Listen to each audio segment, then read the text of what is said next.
You know what I like about what they do in Florida? They don't bump around on this.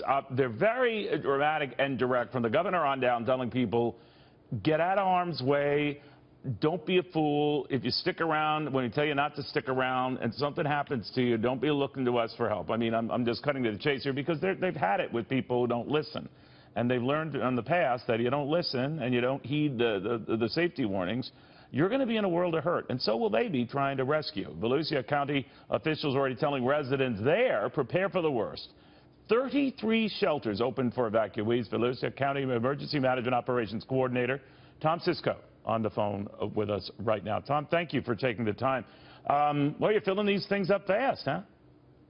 Well, Neil, actually our shelters are not opening until tomorrow morning, but we are expecting many, many people to be in them. All right, so you could hold how many at capacity? If all 33 were filled, probably approaching 10,000. Wow. Now, how firm, how safe are they, Tom? I've always, a lot of these people who are leaving their homes are leaving the, a danger place for a place that they hope is a more secure place. Tell me about them. Yeah, in Volusia County, we use our public schools, and all the public schools have to be built to a standard of a Red Cross 4496, I believe it is, to a standard of structure stability. I see. And is it going to be a requirement beginning tomorrow, Tom, that they got to get out, they got to go to shelters, or could some of them just wait to get the latest on the storm and it's just voluntary?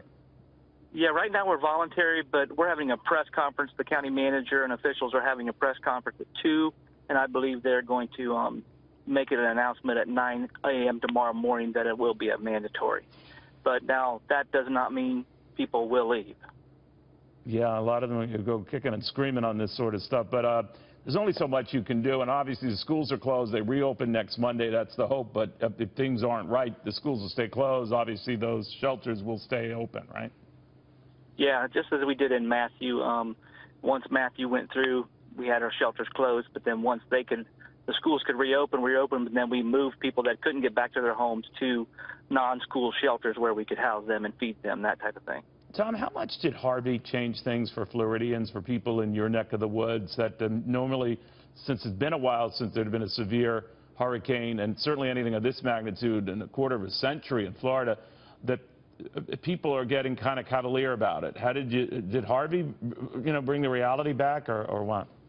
Well, I think it was a combination of two things. Last year in September, almost a year ago, we had Hurricane Matthew, and that did destroy. We had 3 million cubic yards of debris from that storm and a lot of damage here. Yeah, a lot of flooding. And I think that woke people up. And then you see Harvey with all the flooding. That is another wake-up call for people. And then the combination of both of those people are taking this a lot more serious. And we've been putting out that, we had a Category 1 storm winds in Volusia County. This is going to be possibly Category 3 to 4 winds. And then you got to deal with the flooding that comes with that. Maybe not nearly as bad as Harvey and what Texans and Louisianians dealt with, but it could be significant, right? Yeah. We've had the last weather briefing we had, we're anywhere about 15 inches of rain from this, and we have rivers, and those will come up, and we're expecting some flooding out of those. So, what's your expectation for buildings, homes, businesses that were sort of reinforced and made stronger after Andrew a quarter century ago, I'm sure, in hurricanes since? What's your sense of how well they hold up in this? I think most of them are going to hold up for us because the latest forecast we got was by the time the storm comes through Florida, because it's moved over a little to the west and it's going to go up through land, if it stays on that path, it's going to be downgraded to probably a Category 2 by the time it gets to us. So, Florida isn't very wide to a lot of people who see it, and this thing, as you know better than I, Tom, this thing is massive, bigger than the state of Florida, South Carolina, and Georgia combined, if you were looking at it, if it was overlaid. So it's still going to be significant, but your hope, but tilting a little bit to the west, some of the real damage might be mitigated? Yeah, I think, like the South, of course, they're going to get the brunt of this thing.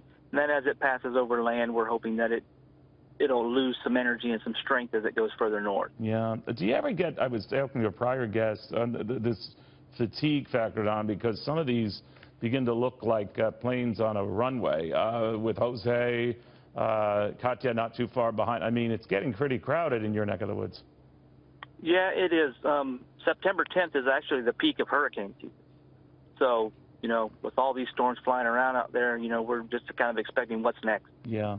Well, you seem like a very calm guy, Tom. You're the guy I want to be next to in a crisis because you seem very, very calm. That's what they say about me in the office, that I'm calm. There you go. There you go. Me, I'd be Barney Fife, but way to go. Tom Cisco, Louisiana County Emergency Management Operations Coordinator. That's what I call a good attitude.